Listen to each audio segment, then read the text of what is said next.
All right, what's up, everybody? I'm back here with Dan. Short bites of history, which I really enjoy. YouTube channel, Twitter account, all the great stuff that everybody has. Hey, man, I'm glad that you're back here. Thanks again, man, for coming here. How you doing today? I'm good, and I'm excited to be back. I This is my second time on your show, and I'll tell you, after the first one, I was just on this like kind of energy high all day after recording with you because I had so much fun, and our conversations went in such diverse and unexpected ways that sometimes you caught me a little bit off guard. But I certainly, it was a pleasure to talk to you, and I look forward to diving into some new things today. I do want to say, though, before we begin, I really want to congratulate you on the accomplishment of getting monetized on X. That's not an easy feat.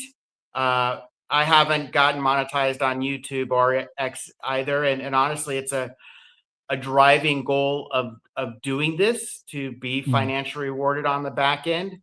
So I really appreciate that you've had the perseverance and been able to reach that milestone for yourself personally. So congratulations. Thank you. I appreciate that. It took a long time. It took a lot of posting and all kinds of stuff.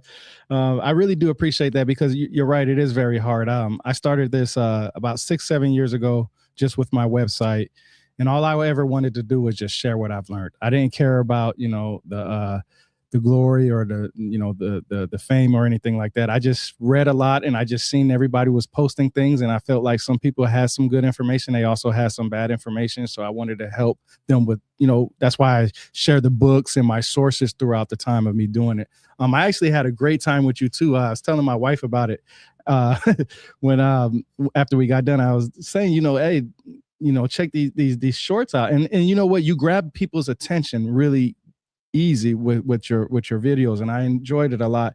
You had there's two videos that it caught me off guard that I really enjoyed. It was the 5 stories about the creation of time, which you did about a month ago, and then you just did one 4 days ago called the 5 stories of how the Green Book shaped America. How did you come to that? Like, what made you want to place that type of content on your YouTube?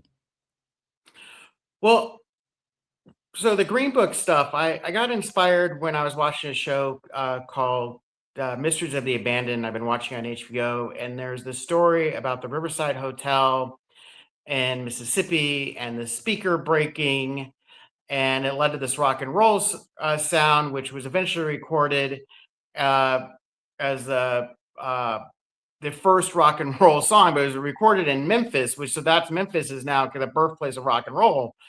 But I found it interesting. You could actually trace back to this Green Book hotel that was in Mississippi that doesn't get any of the credit for it.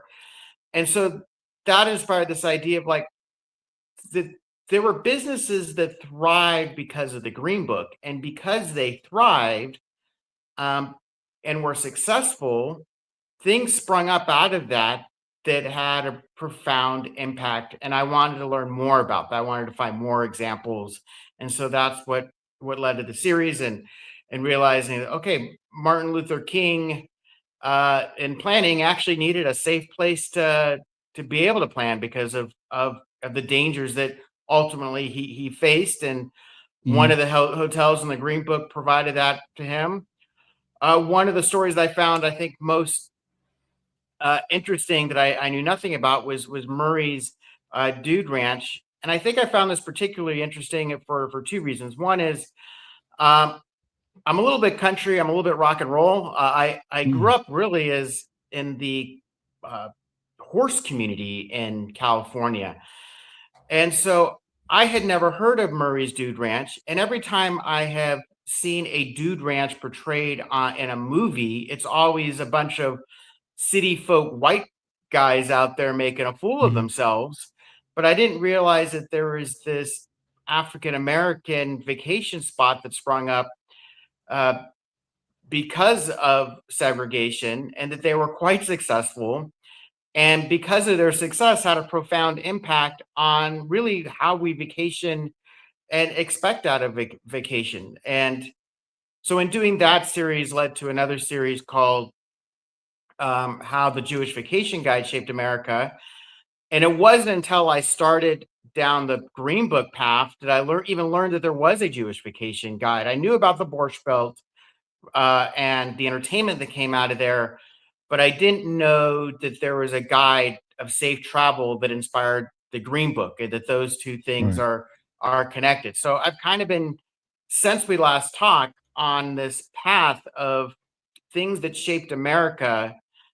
So next week I'll be talking about Native American inventions, and then I'm going to go back to finish Black History Month with uh, 5 inventions by African Americans, and actually there's hundreds of inventions by African Americans. I just happened to pick 5 of them, and Right. Right. then the next thing I just started working on is 5 inventions by women. Mhm. One of those that I find most interesting of the women is Hedy Lamarr, who was actually an actress in World War II, and she worked with a gentleman who was a composer, and they came up with uh, an invention to help um, be able to not have frequencies blocked by the enemy. And they Mhm. did it after they were done filming at night. And honestly, it didn't initially catch on, but those um, frequency hopping things are now what is Wi-Fi and Bluetooth and stuff. That's all traced back to this actress, a World War II actress. So I kind of want to start off in saying where I finished last time is that I'm not an historian per se. I'm not an expert. I Mhm. enjoy this stuff, and I enjoy the process of learning and then taking what I learned and regurgitating, and I hope is a short, entertaining format so that other people can learn and I can redisperse that information. So Right. what I'm going to do 2 weeks from now is probably something I know nothing about today. Why do you say that? Well, like you going so you challenge yourself basically. That's what you're saying. Well, it's not necessarily it's I'm going to be very upfront about my use of AI in this process. Is that um I love AI, and I love Right. the fact that like yesterday I had this idea of let's do as I want to go continue this, things that shaped America, and let's do it about women inventions after we just did it about African American inventions. So I basically put the idea into the YouTube Ask Studio. They gave me, 5 examples, little brief outlines. I took that, brought it into Grok. A few seconds later, I have 5 scripts. I say, okay, Grok, I want you to double check that this is 100% accurate. They do it. Mhm. Sometimes it isn't, and we correct that. And then I bring it back into Act Studio. Said, I want you to be the double check for Grok that these are 100% Mhm. accurate, and see if there's anything that you would like to add or tweak these. You don't have to, but I'm Mhm. open to suggestions. Then I take that back to Grok and kind of iron out. But that entire process, from having a concept to 5 scripts that I can start working on and maybe wordsmith a little bit, having done all the research because of AI, is maybe a 10-minute process. Mhm. Right, right.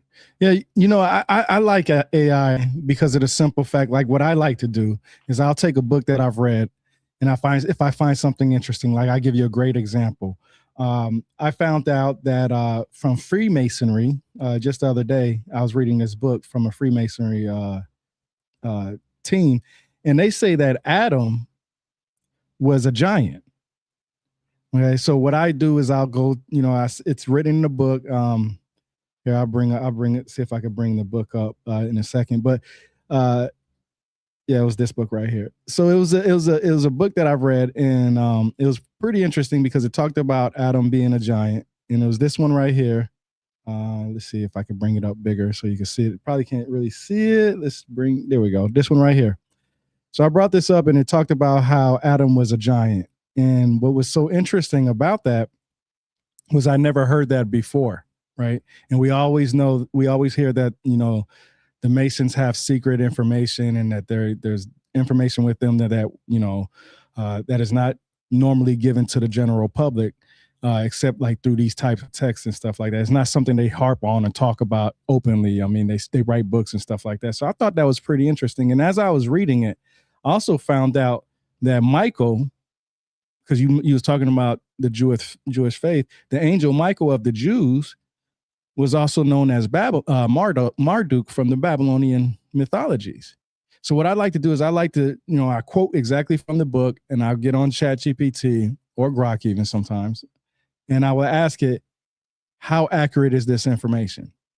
And then, sometimes they'll say, well, there's no actual information on it. Nobody ever talks about it. And then I hit ChatGPT and Grok with, hey, it comes from this book, from this author, so on and so forth.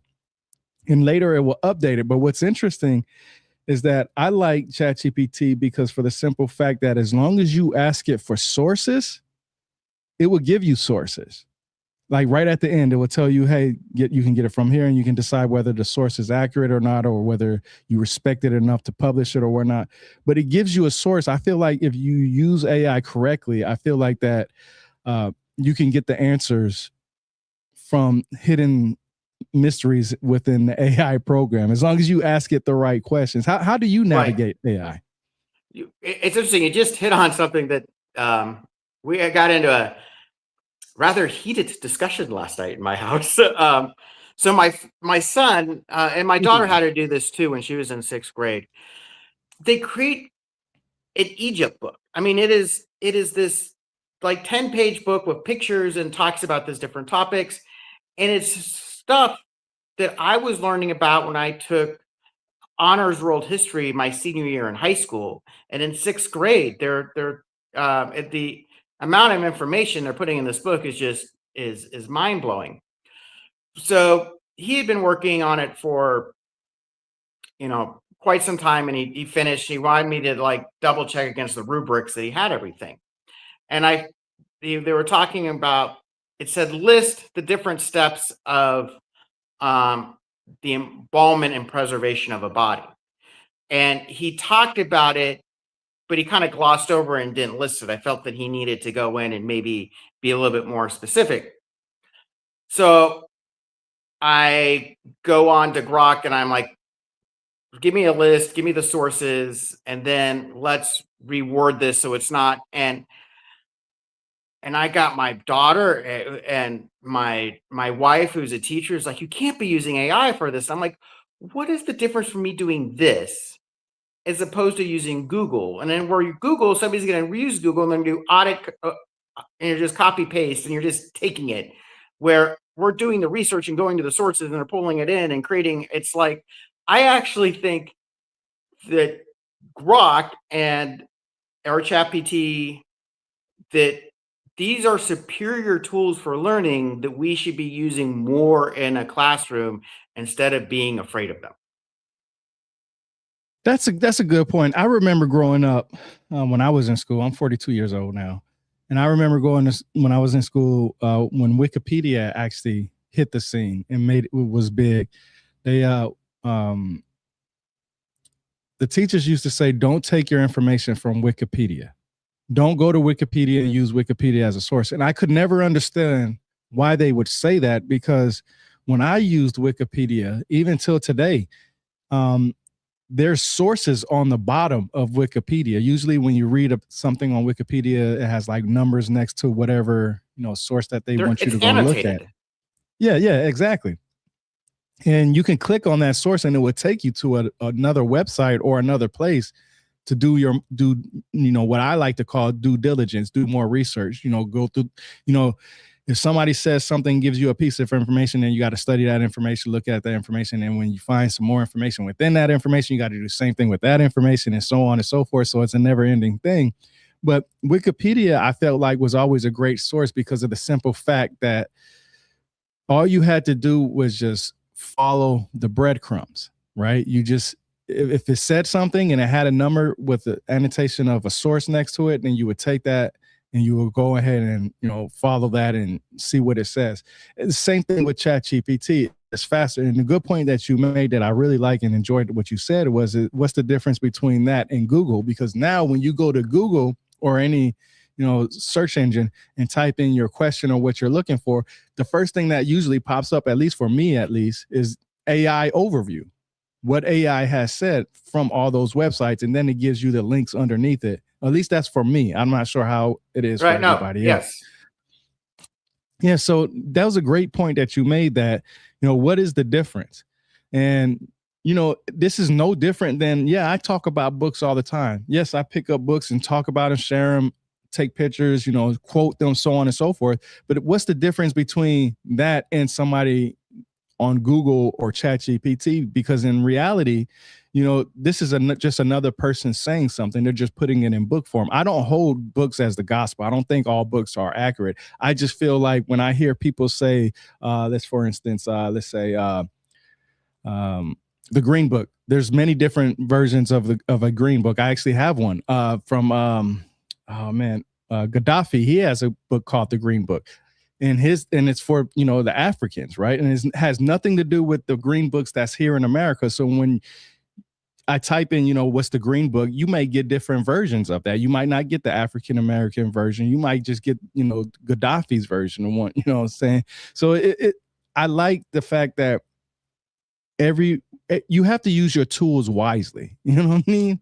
How do you feel about that when somebody tells you to not use ChatGPT or Grok or anything like that? What's the first thing that pops into your mind? That they don't use them themselves, that they are afraid of the technology and haven't dived into it and aren't using it on a daily basis to try to improve their own personal workflow. And if they were to start doing so, um, I think their viewpoints on it would change. I think culturally, so you don't believe everything that's in books, and I think that's very wise. But I think we assume that historically speaking, if a writer worked with a publishing house, and then the publishing house, made sure that all the writing, the facts were correct, and there was this due diligence, a process before something was published. So therefore, it has a higher level of credibility. Where now today, literally anybody can just write anything and post it, and there's no double checking of anything. So, but that doesn't mean that each publishing house might have its own political or historical bent, that are an audience that they're trying to please. So Right. um, I do understand this perception of like the book is better than the internet, and why. But I also think we live in 2026. So it's just, yeah, it gets kind of hard. it is. It's just, you mentioned this. Now, this is a tangent I did not expect to go off today when we were talking about 5 things that shaped America. But we also went off for tangents last time about aliens and building pyramids, and what's your thoughts on that? But you mentioned giants, that Adam was a giant. So, and we have, like, there are still giants in our society. I mean, there was Andre the Giant. There's people who have Yep. hormones, wherever they don't stop growing. But what do you think of this idea that maybe that there was like giants that were full societies of them, and that they were laborers that were able to do a lot of work that we today are not able to do, and for whatever reason they didn't um, last. They didn't. They went extinct. There seems to be some archaeological evidence of that. I just want to, because it seems to be that's more your field. I'm curious of what your take is on that. I actually did an article on giants, and it's very interesting that you brought that up because, like I said, this is actually the quote. It says, they already asserted the supremacy of man over the spirits or angels. Certain ones related that the creator had at first made Adam so great that his head touched the firmament. The angels prostrated and complained that the Lord had given them 2 sovereigns, one in heaven and one on earth. In another, to calm their dissatisfaction, The Lord leaned on Adam's head and reduced his height, which even after this operation still reached 1,500 feet. That's from this book right here. Okay, now that's interesting to me because of the simple fact that I wrote an article on it and I was trying to figure out how can I relate giants into today's form, modern time. At that time it was like probably like 2023 or 2022 when I wrote that article. I'm not sure, but I was trying to relate it to modern times. And even though I have all these ideas like the book of Enoch even talks about giants as being as tall as skyscrapers and stuff like that. And then you got this book right here from occultist Freemasonry that talks about Adam being at 1,500 feet after God leaned on his head, right? So what I try to do is I ask myself, I asked Grok and ChatGPT, I said, who are the tallest people on planet Earth right now, right? And it's a group of individuals in Africa, the Sudan people. Sometimes they call them different names, but I just say they're from Sudan or in that general area. And the average height on their side is close to 6 feet average, right? The highest that they had was somewhere about 7, 8 feet tall that I know of. But then there was this known streamer. I can't remember if it was Kai. It was I can't remember their name, but they went to Africa to do a whole country of I think it was, I can't remember his name. I'm not going to mess it up. But he went to Africa and he ran into somebody that was tall. Now I found out the tallest people in America, okay, or in the world. And then I wanted to know what was the shortest people in the world. And I asked ChatGPT and Grok, and they said that they come from Africa also, and they're known as pygmy people. I think we talked about it before with the leprechauns and the stories from Ireland and stuff like that.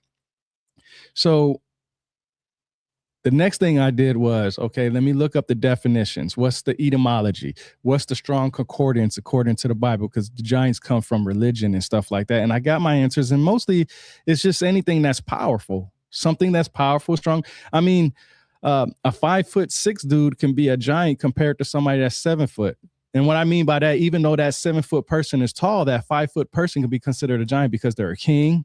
They own kingdoms. They're rich, they're powerful, they're strong. You know what I'm saying? Just because you're tall doesn't mean you're strong. There could be a lot of ailments that comes with that, right? And there are like gigantism and stuff like that.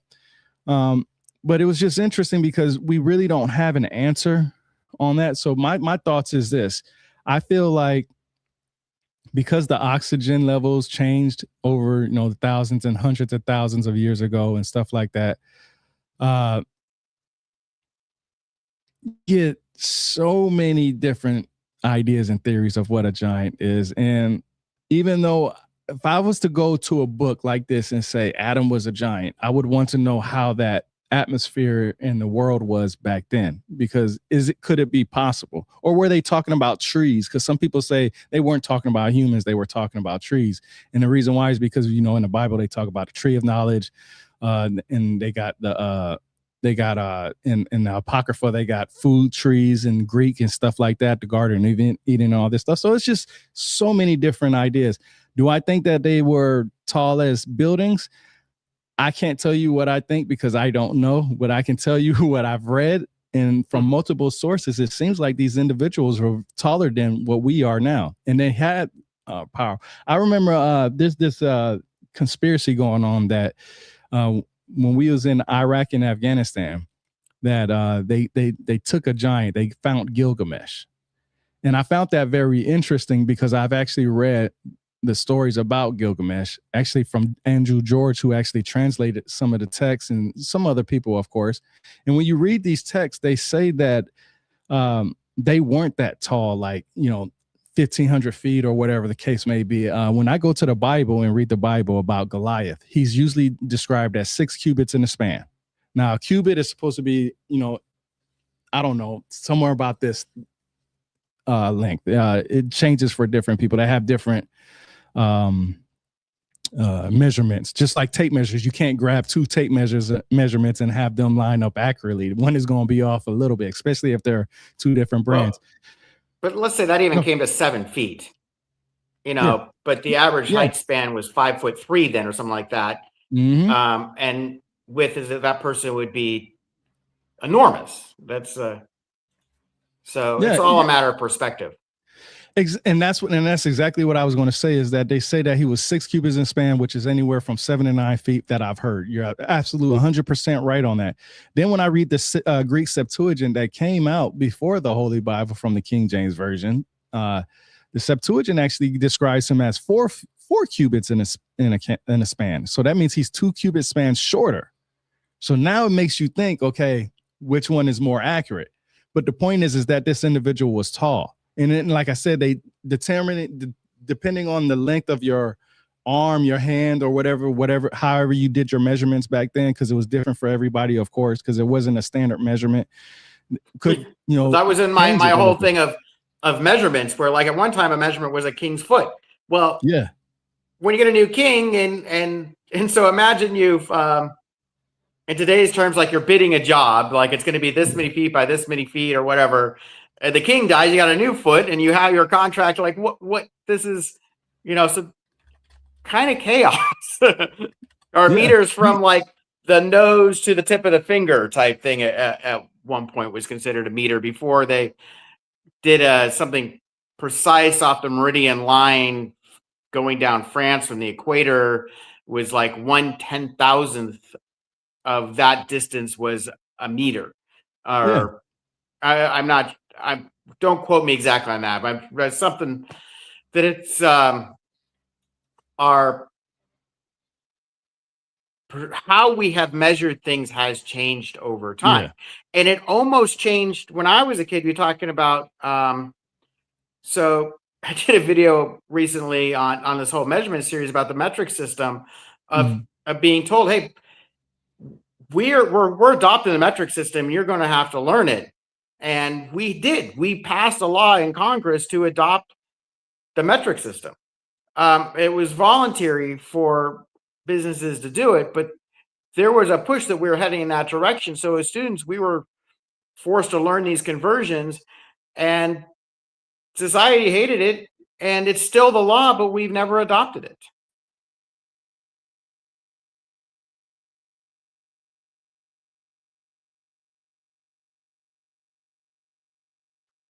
So you're talking about this one right here, then, right? I can't see on my because I got smaller. I'm looking into a phone right now, but likely yes. No. It's titled "The Metric System is the U.S. Law That Nobody Followed." Is that the one you were talking about? That is the one. Yes. Okay, so I'm gonna watch that one today. Then, yeah, it's interesting that you brought that up because you're honestly right. I mean, just in a short amount of time that I've been born, you know what I'm saying, things have changed a lot. Measurements. When I was in Iraq the first time, we had to build some buildings, and they didn't have their tape measures in Iraq were totally different than ours. I wish of course it was a long time ago, almost 20 years ago, couldn't take a picture of it, of course. But when we was building, because after we would rebuild their cities right after, whatever happened when we ran through there, right?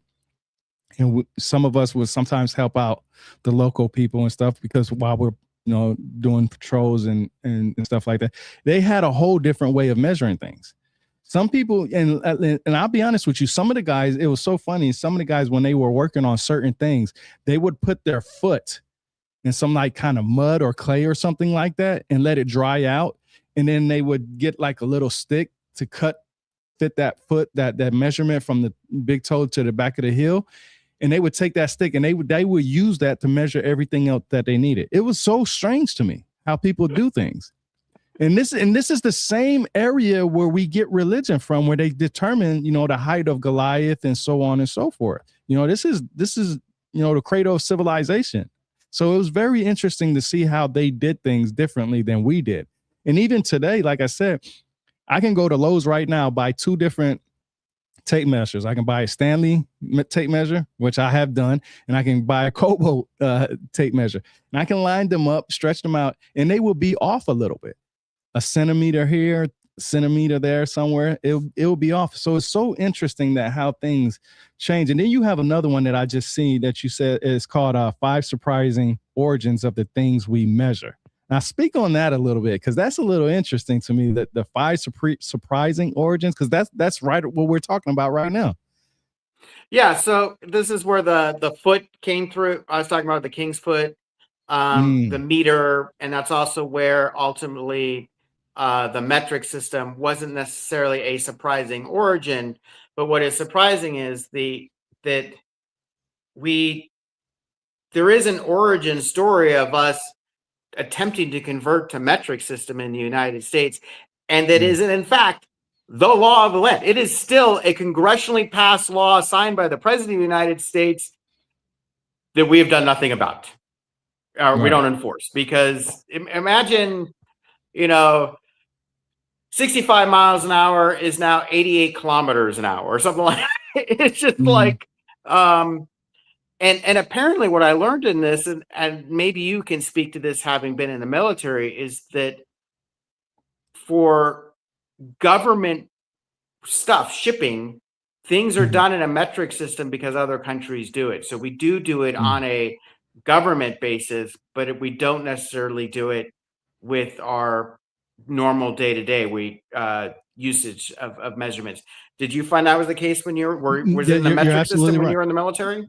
Yeah, because converting it, talking to them in our language, how we measure things was totally off.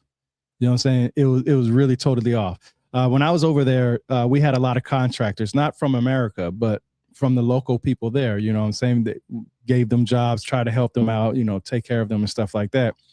And they had a whole different way of doing everything. That's why I was, and it just clicked to me when you said the king's foot. When I was mentioning about how those Iraqis would put their foot in clay, let it dry up a little bit, grab a stick, and measure it out from there. It was interesting because I didn't think of that when you said that the first time, but I'm looking at I'm looking at the 5 surprising origins of the things we measure, and you actually have a picture of a ruler with a foot, and then you have a king and a globe, and then a flag on there, and you're showing how they're using that as a measurement. So that's always been a thing. Then we just don't use that type of mentality here in America. Well, in this, another thing that I learned in this process is why we have time zones. Mm, So, and time zones came about because of railroads. It used to be that, like, the noon here, like where you're currently at, was based on the sun, mm, but the noon for the person who is 100 miles east to you is actually going to be at a different time mm, because of the sun where they're at. And mm, so when we started having train transportations and trying to have a schedule when trains would leave and arrive, mm, we had to set it up like, okay, everybody in this quadrant, your noon is at this time. Everybody are in your section is there, and that mm, and the whole globe got divided that way. But it wasn't until we needed to have a scheduling system for things arriving and leaving, and for trains not to hit themselves, because you know that this train is on this track at this time and not on that track. mm. So there's time zones as a result of trying to solve the chaos of everybody celebrating their time depending upon what location you're in. So that whole math equation that and I actually have the video up while you're talking about when the trains, why is your town's clock stopped working in 1885? You got the little train stuff in there. It's so fascinating because all your stuff is very short and it's very interesting. It's not like you're trying to, uh, It's you not a know, doctoral thesis. I'm yeah. my hope is that you're entertained, and Mm-hmm, you get like, I want to learn a little bit more about this, then go learn more about it, but yeah. um initially my goal was, God, my children are watching so much crap on YouTube Shorts. Yeah. Maybe I could put something that's kind of fun and educational on YouTube Shorts for even though I say it's not geared towards kids, but I hope that younger people are exposed and absorbed to some of this information. That's You know what? Maybe you could do this, man. Take your videos and create another account and make it for kids. That might be a good thing. You know what I'm saying? that might be the reason why I haven't. It's my understanding that kids content gets more views, but because the kids aren't the ones actually buying it, the advertisers pay less for those views, and so it's Mm, a it's not very much financially rewarding. With that said, I have made Mm. no money so far. So and there I've had I've seen like every time I think I'm gonna get monetized, something happens, and it's been uh just it's been very frustrating. What's kept me going doing it on to a year now is the fact that I'm enjoying um the process. I'm enjoying the creativity and I'm enjoying the learning, Mm. and that how I'm doing it seems to be constantly evolving. Right now, I feel like I have the best workflow I've had in a while, and that's really just developed over the last couple weeks. And it's because I'm. Right. It seems like I'm. Things are always changing in this AI environment. Yeah, and that's what's going to get a lot of people is that the AI is going to change things a lot. It's speaking of monetization, I feel like I've like meeting people like you. I met you on X. I met a couple of gentlemen on X that uh, have some really great information. I, for the life of me, do not understand why isn't this more promoted? Why doesn't the algorithm kick in with this? Because you guys share so much. And I asked the same question about me. Even on YouTube, I can barely crack anything on YouTube. But you go to my Spotify or my Good Pods account, and it's way more than that. So I think it's just I don't know what it is, to be honest with you. I don't even want to go down that road. But I think honestly, more promotion like this for you would be great. You have great content, and it's nothing to the point where you have to spend 2 hours watching. You know what I'm saying? You don't have to sit down. If you want to take a break off, you could put your play turn on your channel, and you have great stuff. Like I've been going through it. I've been watching some of your stuff. I've been paying attention to your posts on X and stuff like that, and you have a really good account. What made you go the short route versus the long route when creating content? So I got about a year ago, I got COVID, and because my wife's a teacher and my kids are in school, it's like, let's get me out of the house so that maybe we can save them from this round of it. So I checked myself into a hotel for a few days. And at that time, I was really starting to get an interest in like AI and how can you do creativity with it. And so I was watching videos on that on YouTube and came across this guy who had a program called VidAI. And so I started, and his whole thing is it's a program that creates shorts. And that's what I originally started using was VidAI. The problem with it is it's not motion. It's individual pictures that go in and out. I could make things really quick, but I really felt like I needed to move in the direction of being more cinematic. And so in August, I kind of went in that direction, and I think I started off with something with a series about um, the Revolutionary War was the first um, full motion thing I did, and just as I started down that path, Imagine started creating the ability to make videos. And so I have now switched over where I am I find that Banana, and I'm using an LTX Studios, in general does a superior job of generating the initial image than Mhm. Imagine does. Imagine is more of a has more of a gloss or prettiness to it, where I feel like Nano Banana it seems more in realism. At least that's my perception. Okay. And so I often will generate, if it's an individual, I'll generate pictures of the Nano Banana and bring it over into Imagine to create the animation. Sometimes I just create an Imagine if it's not really that important. And so what you're seeing now is a blend of both images are created in Imagine and Nano Nano Banana and LTX Studios. Right, And right. so, um, but it's interesting because now I've started using Grok with Imagine so much, I find myself using it in other things that have nothing to do with history, and in playing around with it a lot. Like, Mhm. uh, on a tangent, I'm previously was a Chargers beat writer for CBS Sports. Oh wow. I enjoy fantasy football a lot. Fortunately, I took down 3 of 4 championships this year, and so Congratulations. I am somebody that, I'll be honest, I'm a bit of a sports bettor, Yeah. and I am finding that Grok or Super Grok does a far better job of finding props than anybody else. Like it's like anybody who says that they are like an expert or something. It's Mhm. like, so I basically have created code where I will, he said, you go find everybody else's information, the things that they Mhm. like. Mhm. And then you verify those things by running 10,000 simulations of the games to see if what they're talking Right. about is true. And then tell me what percentage does that have a chance to hit. So that seems to be pretty darn effective, by the way. So if you're into sports betting at all, try that. You know, I gotta say this, man.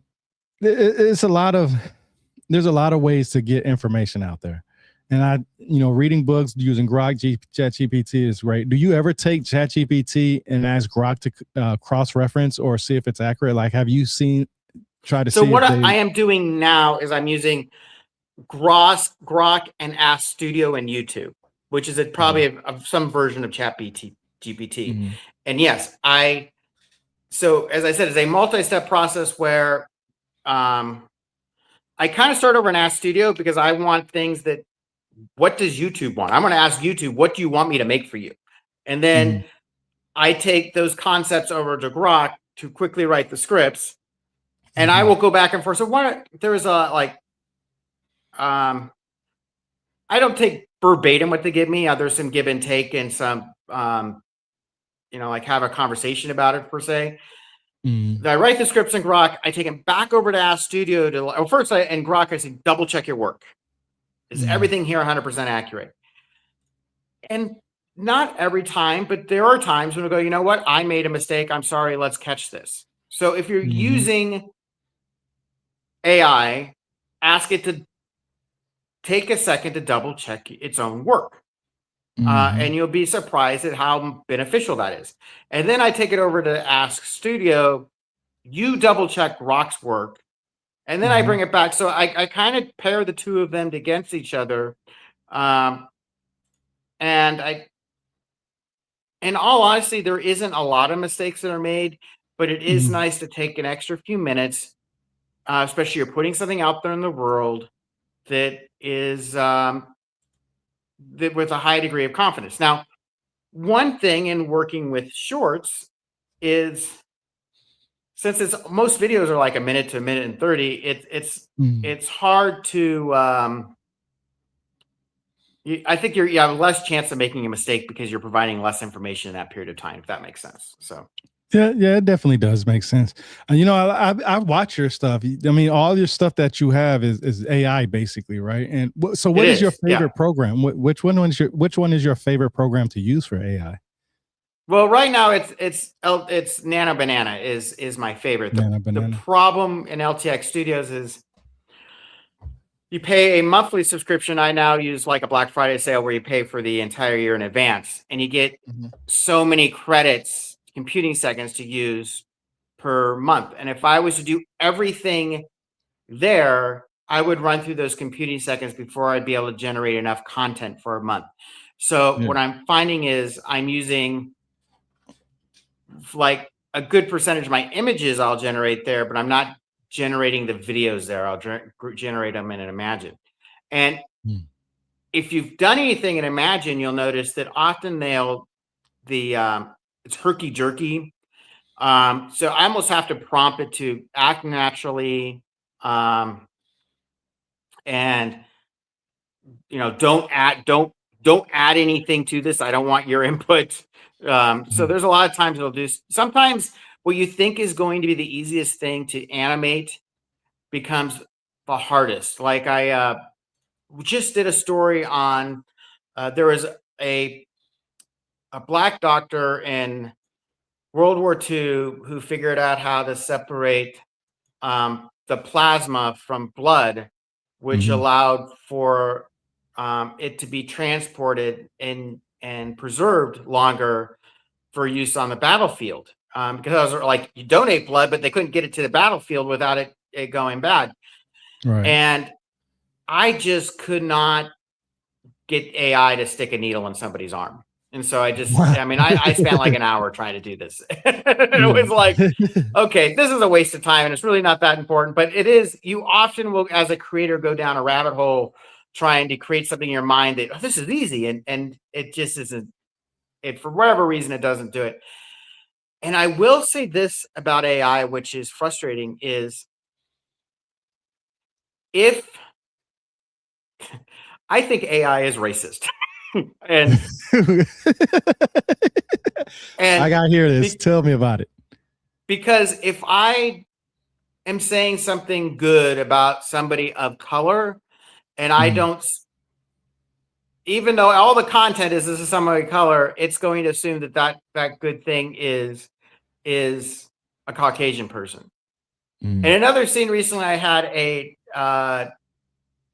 an African American man with two white men at a table, and all they were doing is signing a contract about selling his uh, patent for something that he invented. Very positive thing. Everybody's happy, but the natural instinct in AI was to make without me, if I until I prompted it that this is a positive environment, the assumption was the black guy was mad and started arguing. Mhm.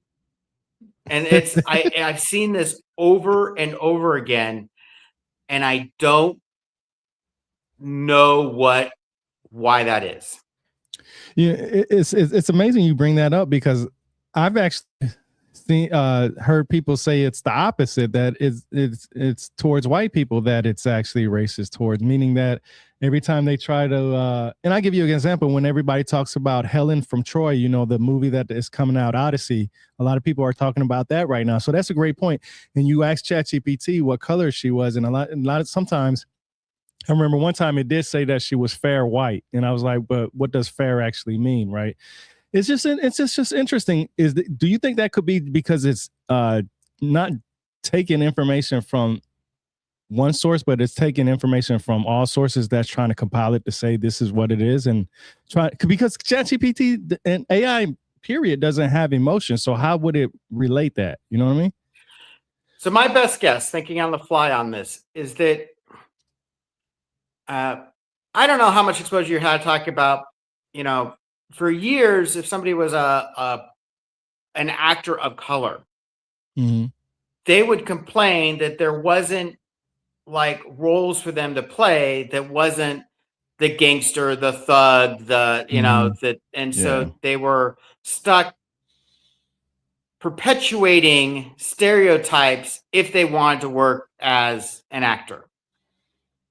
That's gotten much better over the last couple decades, I believe. But however, if you're training AI with as much videos and stuff that you can do to train it with, Mm-hmm. then I would think that these years of movies and television shows and stuff is, whether we want it or not, has ingrained AI to have a certain perception of people of color.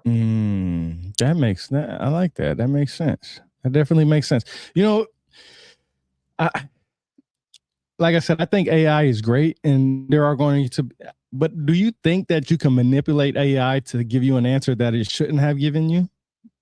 Oh, I think you have to tell. Okay, wow, you hit on something else. I have been recently, um, when I'm prompting AI and I'm asking questions within Grok, I will tell Grok, I don't want you to be a yes man. I'm Mhm. asking for I want your thoughts on whatever it is, and I don't want you to assume that I want you to agree with me. I just Mhm. honestly want what your um, perceptions is of it, like weighing the facts.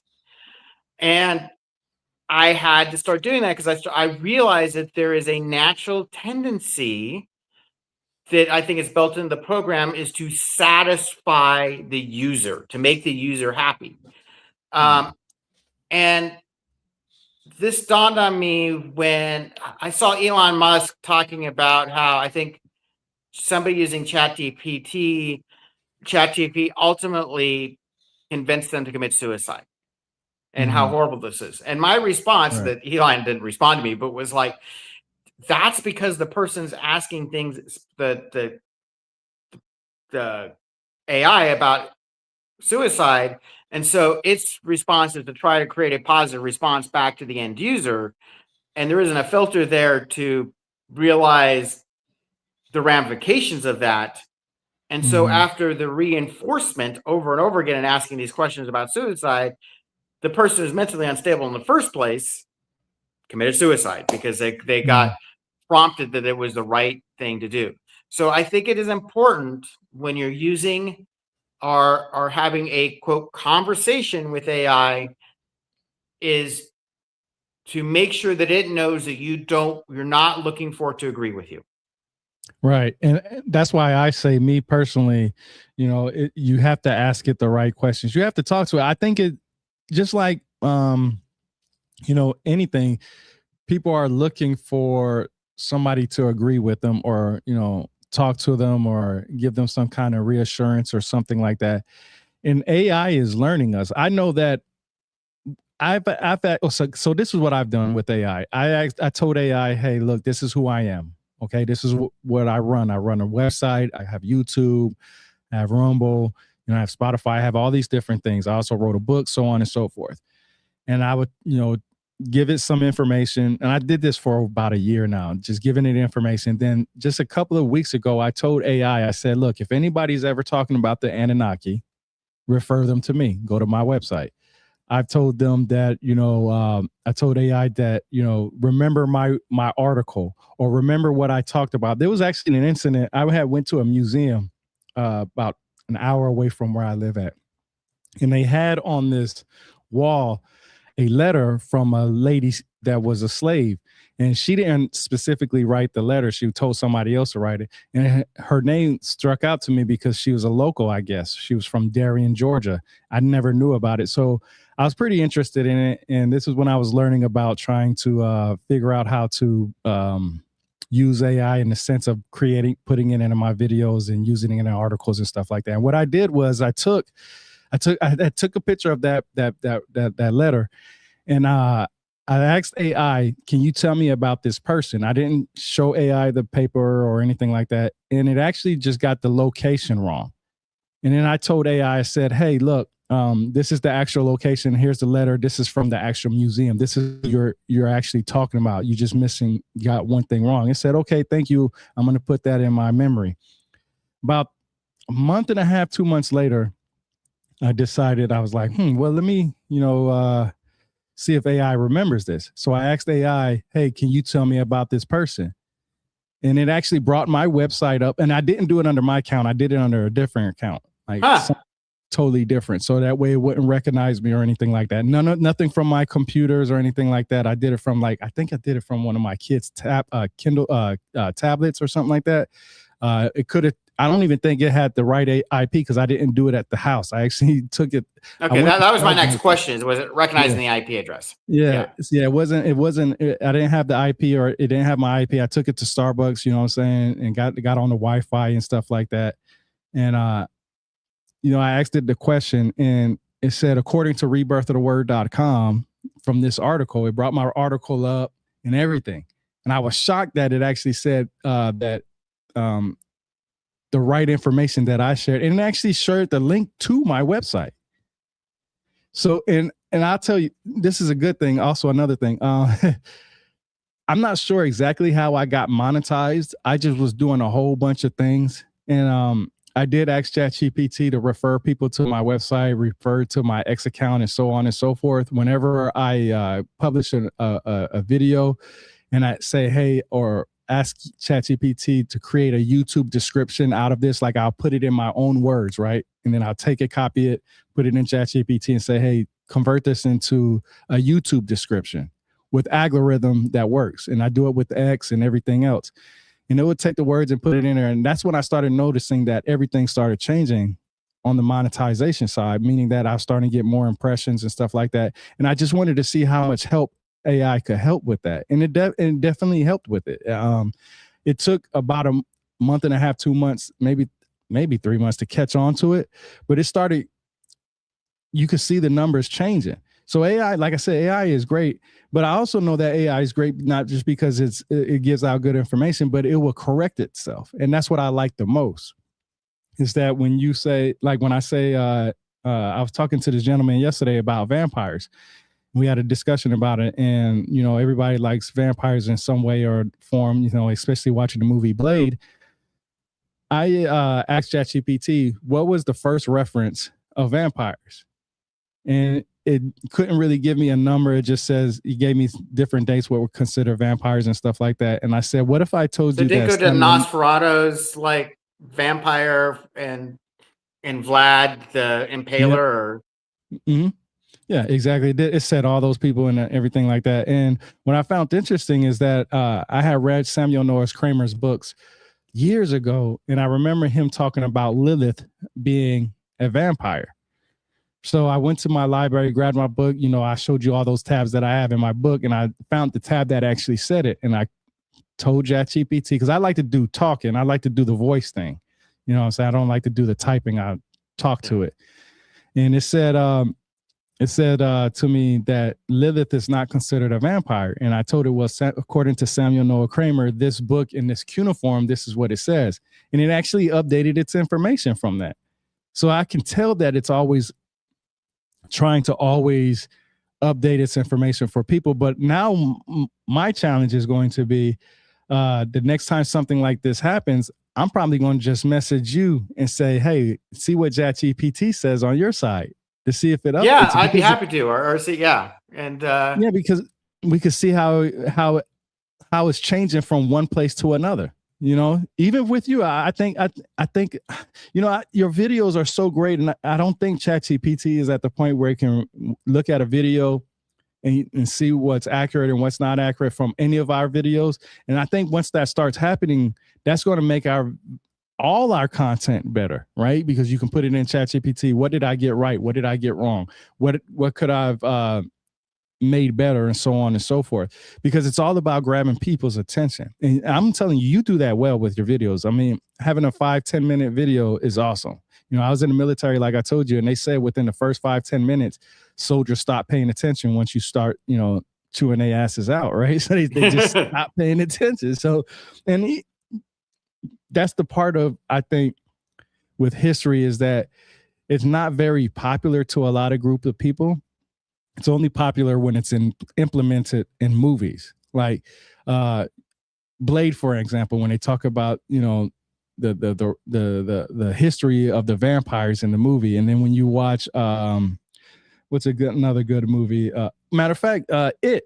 I was watching the show about the show It on HBO, and I did a deep dive on there, and I didn't know that Stephen King actually was into a lot of mythology. Like, that's where he grabbed a lot of his stuff from, was from stories, religion, mythologies, folklore, all kinds of stuff. And I learned a lot about it. And believe it or not, it was, first of all, I didn't know that it wasn't portrayed as a clown. It was just a way for people to see it that seemed calming to some people, even though some people have some kind of phobia against clowns. It's the same thing with angels to me. Are angels transforming themselves into a beautiful individual so humans don't get scared of them? And it's like this whole thing with it. Like, how can we determine what is good versus evil when it comes up to Satan or the devil being the most beautiful angel out there? Like, if an angel came to you, how would you be able to determine that this is the devil angel versus all the other angels, because he's supposed to be the most beautiful one, right? So how do you compare that to other things? So it's so interesting. And I asked ChatGPT that. We went down this rabbit hole that perception is different for everybody. What I might like and be scared of, somebody might really enjoy and love and not be scared at all. And it might be something that calms them down. So that's. Have you ever wondered if your perceptions of colors is the same way everybody else perceives color, or my green is your red? Man, it's so funny you said that because a couple of years ago, I had this discussion with this individual, and it was about the color of the sky being blue. Now, this individual said this throughout everybody, the sky is blue. And I said, okay, I would agree with that. I say, because if I look at it as blue, but what is really, how can we determine what really is blue in the sense of when you have color blindness? Because that's a great point. I might see a tinted green or something, or a yellow or something. So the perception will change, right? And this is what's interesting to me is that they use light frequencies a lot for meditation in some places.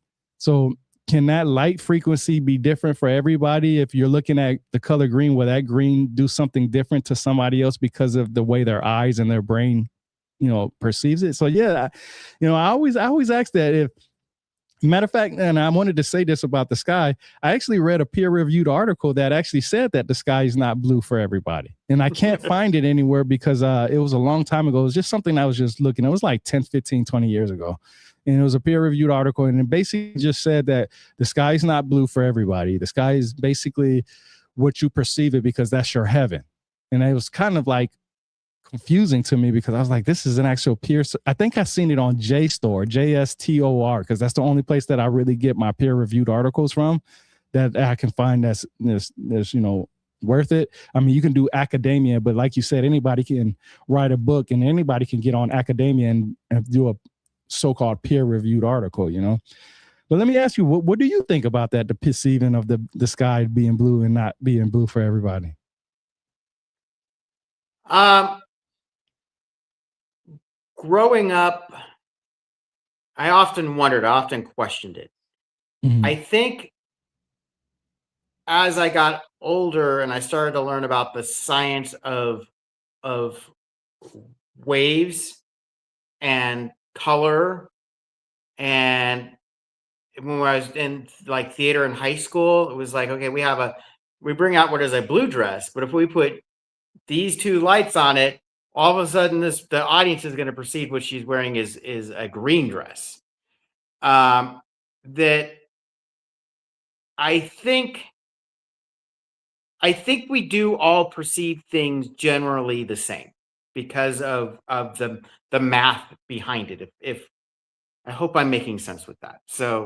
Um, No, so I mathematically, yeah, it makes sense. yeah.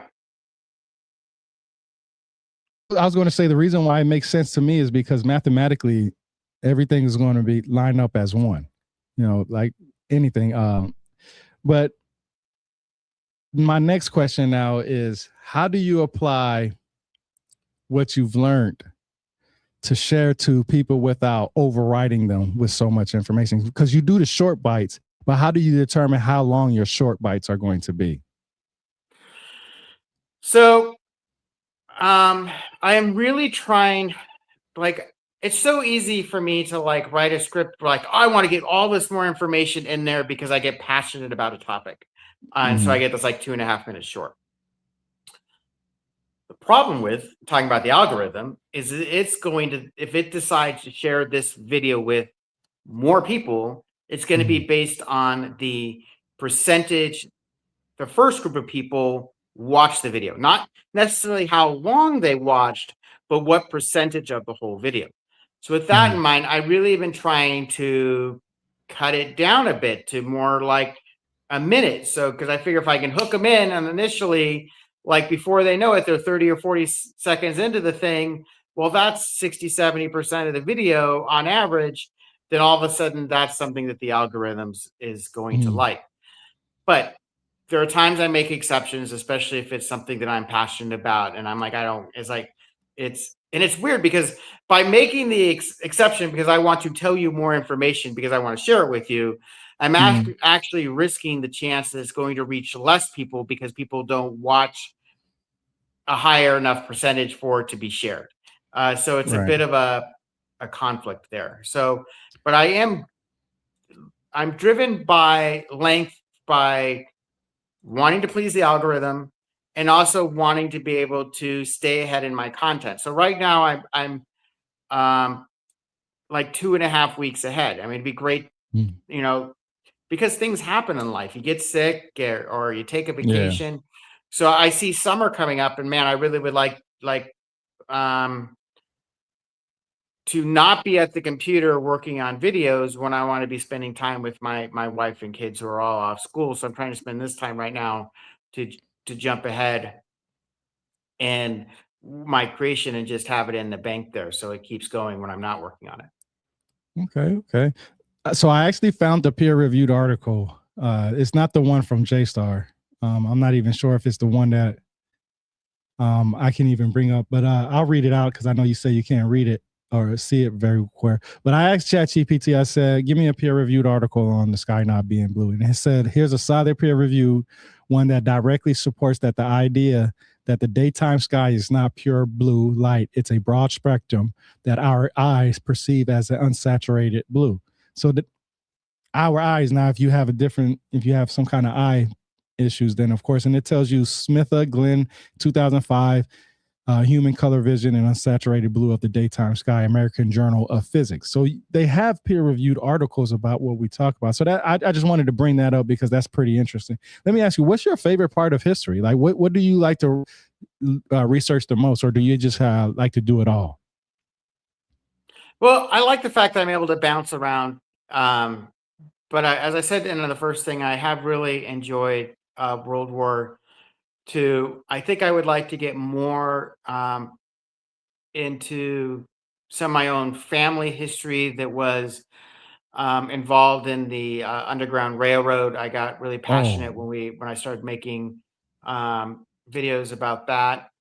Um, so I find that, like, when I'm working out in the morning, I often will have the History Channel on, and maybe I something like that show that I just get an inspiration to go down a rabbit hole, because I really don't know what I'm going to do next. And right now, my rabbit hole is these 5 things that shaped America. Um, I do have an idea for a series that's kind of. I saw some conversation about, you know, how could Black History Month be made better, or what are it was something that was going back and forth.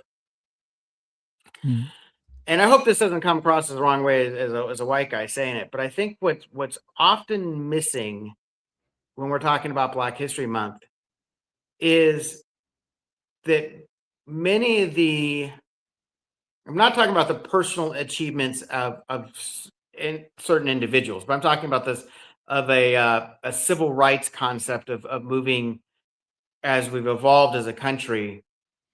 There are mm, oftentimes very courageous Caucasians people that were with who were championing those causes along with it, mm, and they were successful because of that partnership. And I think if we in a history embraced more of that, then I think there is a segment of our population that doesn't like to talk about it because it makes white people look bad. Instead of mm, looking at it as like, is that white people have also been very much a part of the progress and of moving things forward too, because they saw that that was inequitable and that was a society that they didn't want to live in. mm. Yeah, I agree. I mean, it's about working with each other. There were evil people all over the world. I don't know if I told you this last time, but I went to the first, or not the first, the oldest African American church here in America, and I learned a lot about religion and how black people and white people came together and did things. My mother's German, my father's black. Yeah, when I did my DNA test from 23andMe, I found out my mom was German and Turkish and all kinds of other stuff. And then I found out my father on the black side, we came from Nigeria, and I have a little bit of blood from different countries in Africa. Um, I also know that I have like Japanese in me, which is weird. I don't know where that came from. I have, yeah, it's weird. And I remember my father always saying, when I was growing up, he says, we have Native American in us. Growing up, every black family always used to talk about that. My pops is from Alabama. So, Anniston, Alabama at that. So, I you honestly know, would assume that you were a Native American, African yeah, American blend. yeah. But it's interesting that, and I see some old family pictures, and I think there's some Native American back in there, but I can't trace it enough to get a percentage of the Indian casino revenue. So Yeah. No, a lot of people think that I have long hair. So when I was in the military, I had my hair short, of course, right? And I used to wear a lot of fitted hats. And the only reason why is because I was a big sports fan back then, and then I kind of dropped off because of all the political stuff and things that happened in there, and I didn't want to get involved with that. And I'm still kind of a big sports fan, not just as big as I was before. And I've seen so many different things. I've heard people say black people play sports better than white people, and I have a mom that's white, so when I hear people saying that stuff, I'm just like, how? Why would somebody say that? Like, is this accurate? Is this true? So when you said that you wanted to know about your family history, that's something that I wanted to know. This is the whole reason why I'm on this journey, is because when I grew up in the Catholic Church, but my pops is from Alabama, and he's a Christian. He was a Christian, a Baptist Christian, right? But then he converted to Catholic for my mom and stuff like that. And it's just like, what's the difference in these gods? Why do people have to convert to do different things? And I learned all this stuff. I learned everything because I wanted to know my history, both on my mother's side and my father's side. And I learned a lot from that, from doing my DNA test. And that's why I talk about different subjects and stuff like that. And a lot of people would tell me, yeah, you're not black. And some people would tell me, well, of course I'm not white because I don't have white skin. But I remember one time I was being an asshole to one of my teachers because she was always mean to me when I was little. And you fill out these little paperwork when you're in school, and it says, are you black, white, Hispanic, and whatever the case may be. So I was just being an asshole, and I actually just marked white because I was like, well, my mom's white, so I'm white. I didn't know any yeah. better, right? I was just being a jackass.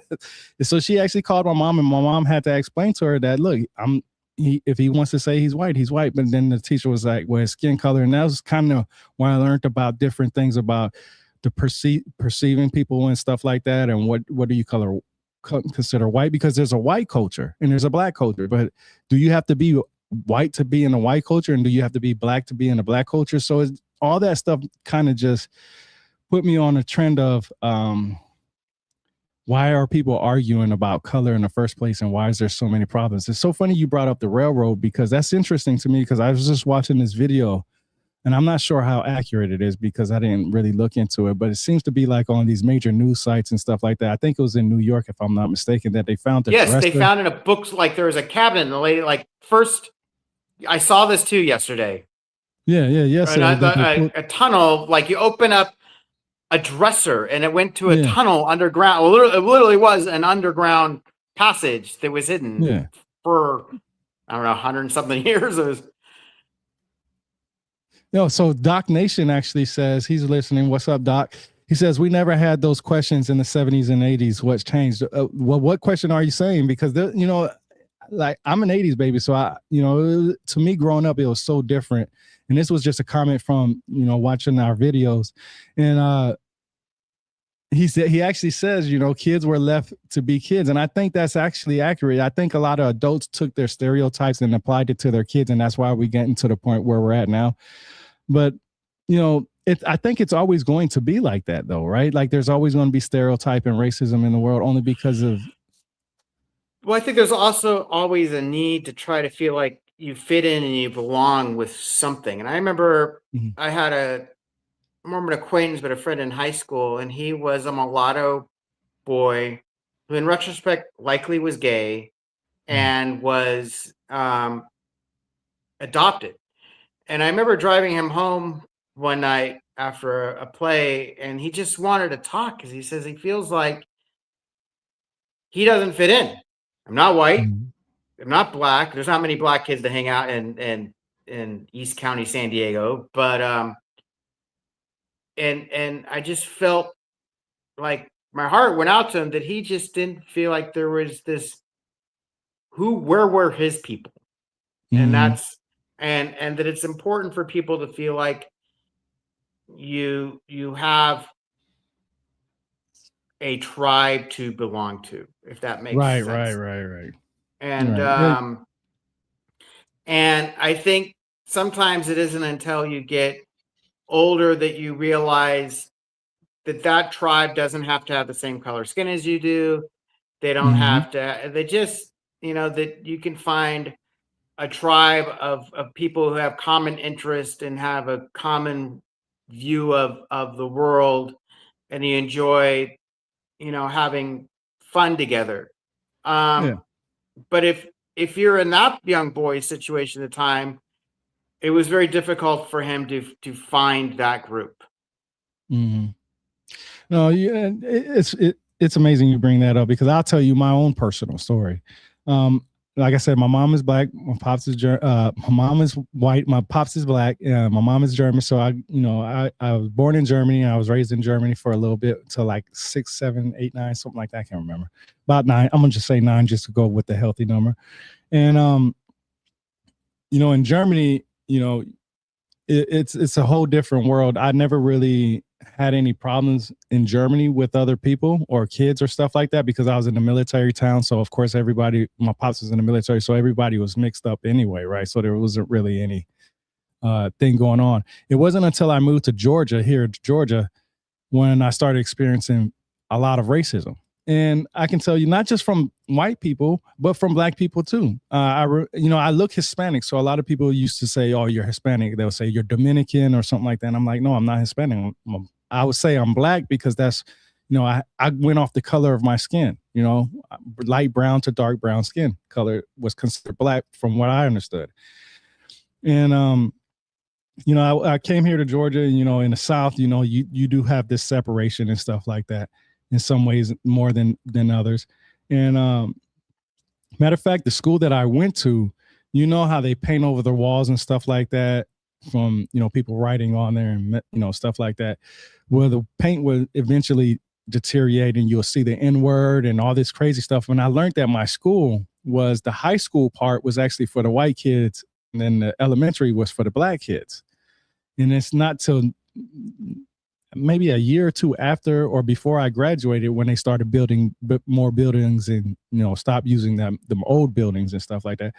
But when I went there, I was always told that I was not black enough to hang out with the black crowd, and I wasn't white. Of course, I wasn't white, so I wasn't able to hang out with the white people. So most people that I hung out with were mixed people who were either black and Filipino, Hispanic and black, Mexican and white, or Puerto Rican and white, or something like that. They were mixed. So that was my tribe. That's people, and we all had a different flavor for ourselves. Basically, like I like hip hop, I like music, but you couldn't tell that because one, I wear a cowboy hat and I do wear cowboy boots, right? I mean, I have a big old black truck, but it's not big old black truck with 24, 26-inch rims. I've had that in the past, but I'm more Southern now, meaning that I have a big old black truck with big old mud tires on there, but I have a lot of bass in my truck and my windows are tinted. So when I'm driving down the road and I park at a parking spot and, you can hear the bass coming out, but you see this big old country truck and stuff like that.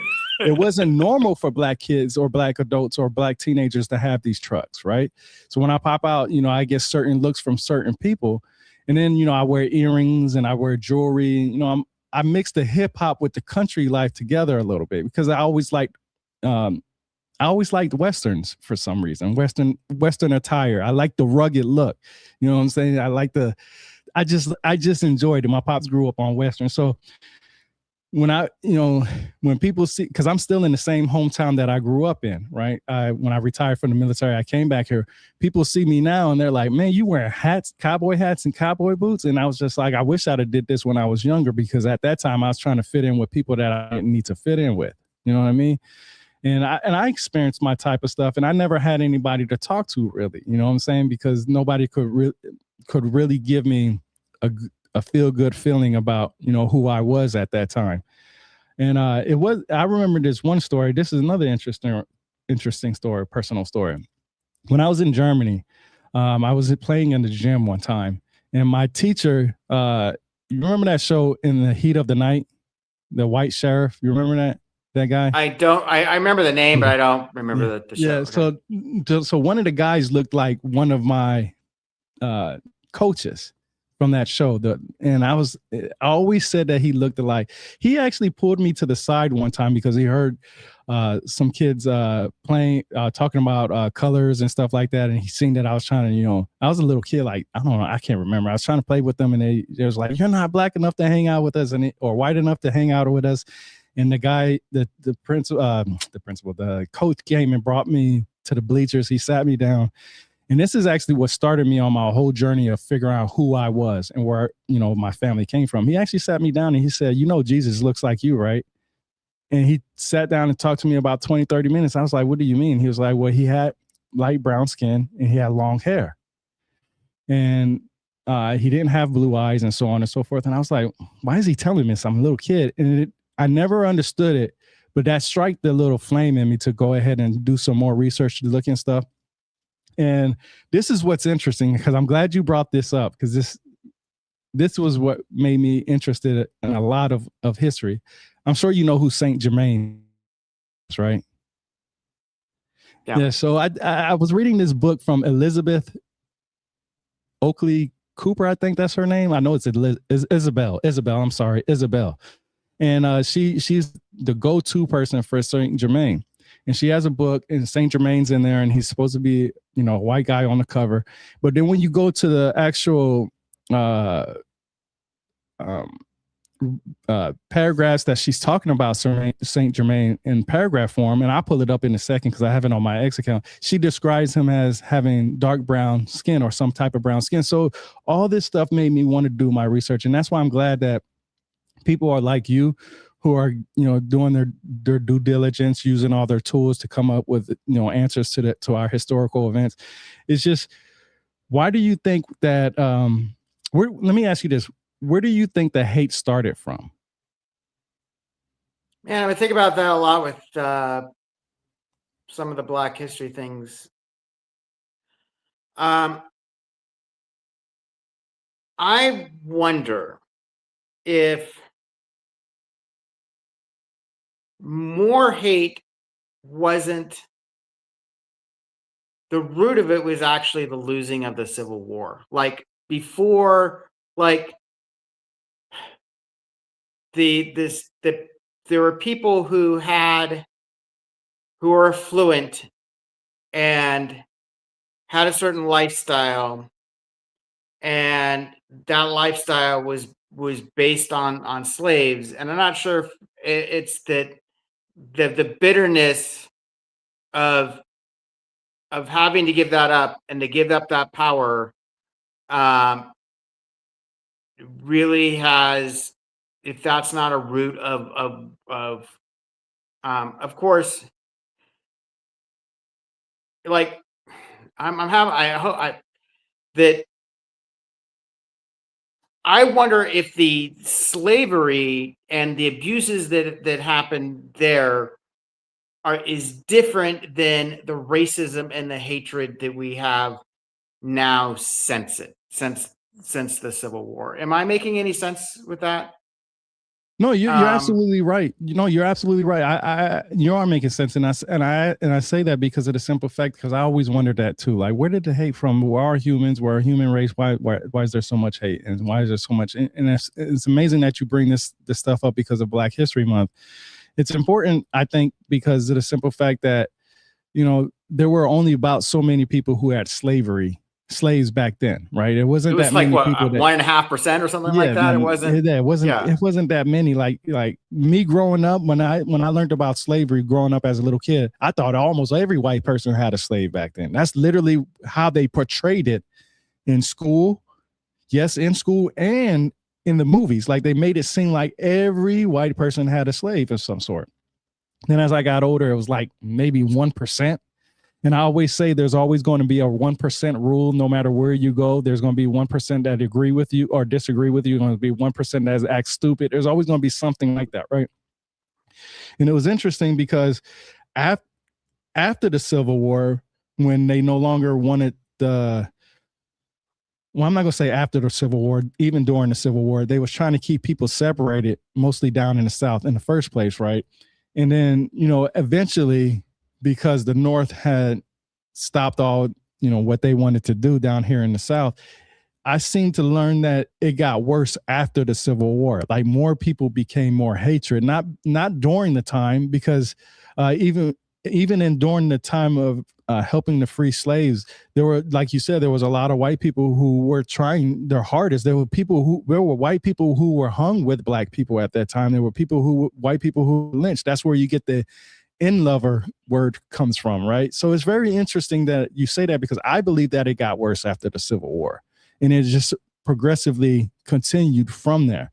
And it almost seems like, because we lost the war, we're gonna hold on to this grudge for the longest. You know what I mean? If that makes sense. I don't know if that makes sense or not. No, it does. Right on, right And I on. So don't know yeah, why. I mean, I honestly felt that we came a lot further as a nation with this mm, 20 years ago than we are today. And that's what alarms me. So I don't know if what I'm seeing today, if I'm more aware of it, mm, if it's that it's always been underneath the surface, and that there are people who have found that they are empowered now for various reasons. So they're more that they have their own group that in their own sound chamber that they can voice these things without the repercussions that maybe they felt that they would have faced 20 years ago, and the shame. mm, Um, I will say that this is interesting. Is I did a series on Pearl Harbor the last time we talked, and I gained mm. a lot of followers who I think were, from the MAGA crowd. And then I'm doing a series on Black History Month, and all of a sudden I realize I'm losing followers on X. And I think the people who were following me because of the Pearl Harbor stuff have dropped me because I'm doing stuff about, Black history. And I'm fine with that.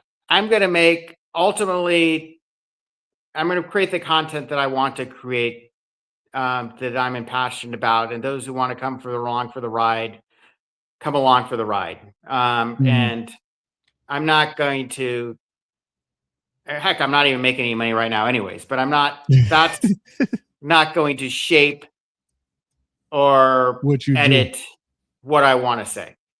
Yeah, that's important.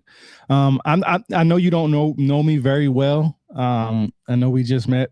I am kind of harsh on the edges sometimes when somebody disrespects me. Like, if you disrespect me, then I'm gonna disrespect you back. It's just, I know it's wrong sometimes, but it is. What I mean by disrespect is that when you tell me I'm wrong about something, I'll say, well, go do your research. You know what I'm saying? Here, this is the sources that I have. And then when you keep saying stuff like ignorant stuff, then yeah, I can go back and forth.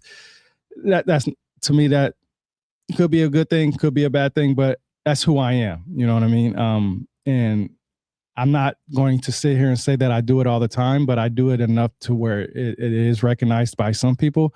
But I don't think that I need to change who I am for somebody to listen to the information that I'm trying to share. You know what I mean? Like, remember the Yeah. first time we talked, I said that if you just take your emotions away, because I think I do it because I try to test people's emotions. And what I mean by that is, how well are you, if you can't handle me saying that this is asinine, then how can you take in that you may have incorrect information? How, like, there's only but so many ways that you can explain. I'll give you a good example, because I'm kind of saying it in the wrong way. When somebody tells me that I'm wrong, I don't hear the word I'm wrong. I hear that I'm stupid. Or let me make this better. When somebody tells me to shut up, say shut. When somebody says shut up, I don't hear the word shut up. I hear shut the hell up, or shut the F up, or something like that, right? And it's not in the So you're sense that I'm amplifying trying. it. Exactly right. I'm amplifying it, right? But is that's how I perceive things, right? Like, and it's because of my military experience. Nobody talked to me and try to coddle me in the military. You know what I mean? Nobody tried to uh, have a safe place for me in the military. I was in combat 4 different times. There's no such thing as a safe place in combat, right? So I think that kind of shaped my personality. And then my father being in the military also. So it was like I always had this engagement with the military ideas and this all this, the way people act and talk to each other. It wasn't until maybe like 3 or 4 years ago that I realized not everybody's like that. And it was because I was surrounded by military growing up and being in the military. And I think and Did that's you why notice a change in your dad when he got out of the military? yeah. Yeah, I think he tried to, and this is personally, I think that he tried to make up for what when he got out that he was still in and he couldn't change it. So his change was more like it was drastic almost. He was first of all, he was never really around for me to get to know him in the first place, right? So when he was home, I guess sometimes he kind of would put on a show just because he was home with the family. And then when he did what he needed to do. But then when he was out the military, he didn't know how to handle, being with the family all the time, right? Because he was always gone. He was in Bosnia, Kosovo. Sometimes he went to Germany. He went to NTC, So beat. he had actually had a lot of freedom in that. Yeah, yeah, yeah, exactly. So I, and I think that's what shaped my personality. And I don't think that, and I also have severe PTSD because I have a brain injury. So I don't when things are wired in, when things hit my brain, it doesn't hit it like some people's do. When you said the word amplify, I do. My push button is not. You don't have to put that much pressure to push my button. You know what I'm saying? All you gotta do is just put your finger on there. You know what I mean? But I know that because of what I've been through when I went through. So that's why I always tell people, if you can take your emotions away, and I have to practice that a lot for myself. You know what I'm saying? Sometimes I don't. Oh, go ahead. I do too. I was saying recently to one of my best friends and my in-laws is I've noticed that I'm self-aware that a personality flaw that I'm developing as I get older is that if I feel like I'm getting like taken advantage of in some way, like dealing with another business or something, and I'm having to deal with Mm-hmm. customer service, that I am so much quicker to go from 0 to 100% pissed off than I used to be. That Yeah. I have my fuse has gotten shorter and shorter and shorter in dealing Mm-hmm. with BS the older that I get. And I have to remember that the person on the other end doesn't have the entire history of everything that I've dealt with when dealing with Mm-hmm. them. Um, Mm-hmm. and that if they pass me on to a manager, I need to start over and realize this is a new person. Yeah. It's You gotta take that breath. and I try to give other people the benefit of the doubt if I have a bad experience with them, because I realize that I think of myself as a really nice guy, but I know there's Mhm. times in my life that I've dealt with people and think I think I'm a A jerk. jackass. And so Yeah. I always assume that maybe my interaction with this person is I'm just catching them at a bad moment Yeah. because we all have them. Yeah. You know what? I think about that too. I consider myself a historian, a scholar. I don't have a college degree, but I do consider myself a scholar according to the definition. And I've had people say some disrespectful things to me. I had people do some disrespectful things to me. I've had people say the craziest stuff. And I try to stop and think. And this is actually what I just started implementing just not too long ago. I would say that what I want to say to them word for word, and I would tell ChatGPT to put it in the most nicest way possible, so that way that I don't sound like a jackass. But I think as we get older, because I remember when I was growing up, the older guys that were in their 50s, 60s, and 70s, they definitely didn't have a long fuse. They had a short fuse, and they did not care who or what was around once they were pissed off. And I think it's because at a certain point in your life, you just don't take BS anymore. You know what I mean? Yeah. I was in the military, I'm telling you, for 13 years until I got wounded and I had to get medically retired. I have been called all kinds of things. I They call this the smoke session. So a smoke session is basically where they make you do exercises until you damn near almost pass out. And while you're doing it, they're cursing and yelling at you. Even they're cursing and yelling at you so hard that you can feel the spit hit your face. You know, being a man in the military, sometimes they can make you feel like less of their man. You know, some of these people who have high ranks that have problems at home, marital problems, kids problems, can't um, uh, take care of their own home and their house like they want to. So they come to work and bring that frustration out onto the soldiers and stuff like that. And it shapes you as a human being. You know what I mean? It shapes you as a person. It takes your personality. I've seen some of the nice, matter of fact, when I went to basic training, there was this guy who was a full-fledged Christian, didn't curse, didn't do any of that. He prayed, he brought his Bible, he didn't interact with none of that stuff. The drill sergeants said that he would not graduate basic training until he started cursing. Like seriously, and they would smoke him every single day. I mean, hardcore. Well, not just him, us, because if he didn't curse, we would all get in trouble for it. So I feel like a lot of people use their power just like I consider them people giants almost, right? Like my drill sergeants. I'm like, man, these guys, first of all, they can run for miles with no problems. I had one of my drill sergeants named Tyrone Miller. He was a staff sergeant. When we was in the CS chamber, he walked in there with no mask on and nothing, walked straight up to us and breathed in that CS gas with no problems. He said, this is not going to hurt you guys. It's not going to hurt you guys. So we're on there with our gas mask on. We're like, okay, this isn't going to be that bad. He's doing it. You know what I'm saying?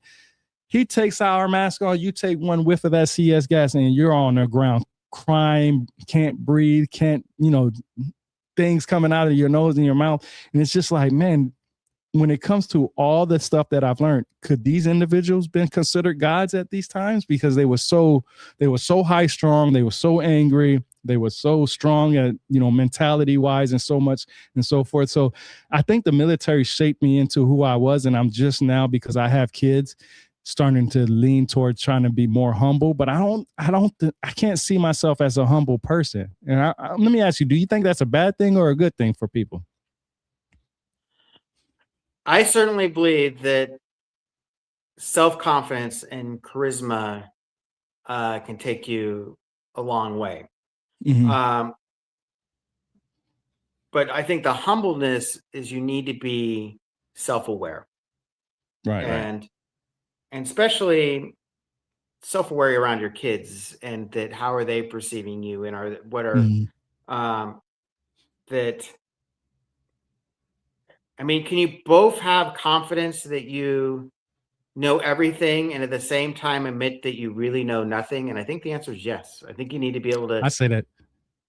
Yeah. I say that too all the time. I always say I know a lot, but I also say I don't know shit. And the reason why is because every time I read one book, like when I was reading all the books about Saint Germain, I had just posted it up on the book that I was talking about.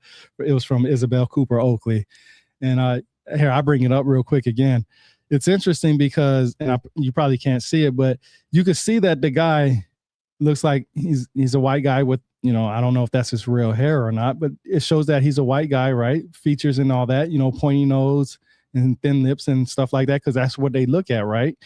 But then she sits here and says, Saint Germain is of a medium height and elegant manners. His features are regular, his complexion brown, and his hair black. So I bring this up because, like I said, I always have somebody that say something that I'm trying to make something Afrocentric or that I'm trying to start arguments and stuff like that. But when I see somebody post something up about Saint Germain, I'm like, well, did you know this about him? And it starts a lot of arguments. How do you handle when somebody starts arguing with you? Do you just ignore it? Or sometimes if you have enough time, you'll go back and forth? Or what do you do when somebody comes at you the way that you don't feel like it's necessary? I get obstinate. I mean, I'm not great at it. I struggle sometimes with it. And I also know that, and I can feel myself. Well, what's the word they use? Where I almost feel like sometimes it's an outer body experience. Like I'm watching myself do something. I'm like, this is not, you need to enter that body and come back a bit. You Yeah. know. Yeah. Yeah. I wanted to know that because of the But simple fact. I also realize I am much like how I handle a situation where I feel like there's somebody's taking advantage of me and it's on the phone is different than how when I'm sitting across from them, I take a different tone. So I realized that I'm probably actually better in person than I am over the phone. Because you can control yourself better over you think? In person, yeah. Yeah, in person. Yeah. Yeah, and that makes sense. I asked that because of the simple fact that like you share a lot of great stuff, and you mentioned that you share something about Pearl Harbor, and then you share something about Black history, and then people who followed you about the Pearl Harbor are like, "Man, I don't want to know about this crap," and then stop following. And it's like, why are you so emotionally involved in what this person is sharing? This person shares something you like. If you don't like what they share later on, that's okay. But why Yeah, if are you don't you like what I'm doing mad that? today, I guarantee you tomorrow is probably going to be different. Yeah, It's and that's why I brought it up is that you like history and you do everything around it. You don't just do ancient history. You do modern history. You do fact checks sometimes. You do. I've seen one of your videos. You did the one on the ancient Egyptians and stuff like that, and I think it was the pyramids. I think we talked about that last time. So you're yeah. having all kinds of different things that you talk about. And To be honest, I think where I'm going right now, this 5 things that shape America is, I never liked the analogy that America is a melting pot, because a melting pot is this idea is that we all get melted down, we all come out, and we're the same brick. I always felt like salad bowl is a much better analogy for we are as America. You have your lettuce, your tomatoes, your crouton, and it all mixes together, and it's all individually great, but together it's even better. And I think what I've been wanting to do is to show the successes of these other parts of the salad that go into that is America, and that we all are in this together. I think that one of the most things that I learned recently is in this series about Native Americans and their contributions is I had no idea that the foundation, that the framework of the Constitution was basically borrowed from Native Americans' own peace treaties, and oh, how I didn't know they that. dealt with separation of power and having a shared, like, different branches of government and having to come in agreement. That these, like, I had zero concept that that was that wasn't a European, something that came out of, like, this idea that these white guys got together and they just invented it out of thin air isn't true. They were getting this from they were inspired when they were creating this new government by looking around what else worked, and this Native Americans had a big impact on how our government is formed today. Right. Our conversations be going, Forever. all We over. probably should wrap this up and get some food. Yeah, But I think what I really find special about, like, because I really don't know you, that I've had a couple of these long conversations. I feel like we have vastly different backgrounds, but I think we have a lot in common, and I think we I think so enjoy too. the conversation and discovering. I think we're both enjoying the discovery that we have a lot in common in these conversations. Yeah, I enjoy your company. I really do. I think you're a great guy. I was telling the other guy yesterday, last night, it's so great that I can meet people like you guys who don't judge somebody just based off, how can I say it? Judge a book by its cover. I simply just I seen I've seen you post something on X a couple of weeks ago. I asked you if you would like to do a podcast discussion, and here we are, the second one within the second week, and it's been going on almost 2 hours. And you're right, I think we should wrap it up because we do go long. I do enjoy it, and I hope we do plan on having more conversations. I like how our conversations work because the title of your brand, Short Bites of History, is perfect because we don't stick on one topic for too long. We've talked about like 20 topics in the last almost hour and 45 minutes. So that's great and that's honest. And I'm definitely going to keep going through your stuff, and I'm definitely going to write down more questions and see what we can talk about in the future if you're still willing Hey, to do that and with don't me. hesitate if you have an idea for something to shoot it Mhm. my way at a DM. Like, hey, I'd be interested in seeing a series about that. Um, because yeah, I am constantly trying to think what is the next thing I'm going to do. Okay. That's yeah.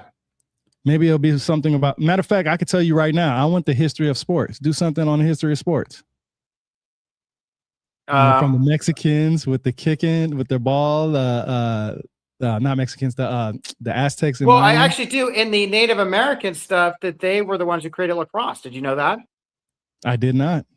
No, neither did I Okay. until I did the series on it. So, Yeah, um, one guy says, Doc Nature again. Thanks, man. I appreciate that. He said, great show, guys. So I mean, obviously people are liking it, man. So I mean, it's I more. appreciate it. I had somebody reach out today to me asking if if I needed help writing, and I really don't. But what really got to me is they said you're doing important work, and it just Oh hell yeah. man, that hit me. That I was like, that's the type of thing when somebody says that to you that makes you go, okay, I got to get back to work. Somebody thinks it's important. So yeah. Yeah, that's what I said when I seen that video on the Green Book that you did. I was like, man, this dude is on it. Like, this is good. I'm like, yeah. So you're doing a hell of a job. Don't stop. I enjoy your content a lot. Obviously, other people are starting to like it from my audience and stuff like that, and that's great because of the simple fact that I really think that you should be monetized. I think you would be somebody wonderful on Joe Rogan, bro. I really do, because you take the time and you create your content and you do your due diligence, and you're also a family man, so you take care of your family, but you do give enough time to your audience to continue to do what you do. And I really do appreciate your company and your honesty and your integrity with what you're doing. Thanks, man. Yeah. With that, I'm going to get myself something to eat. So what a great Yeah. show and a great conversation again. Hey man, take it easy. Until next time, knowledge is power. Okay. Got a little hype now, can I let it die down? I remember days in the trench. Time to go hard in, time to go all in, time to get my all to this shit. Panamera maxed out, first class flights out, Atlantic to Pacific, yeah, it's lit.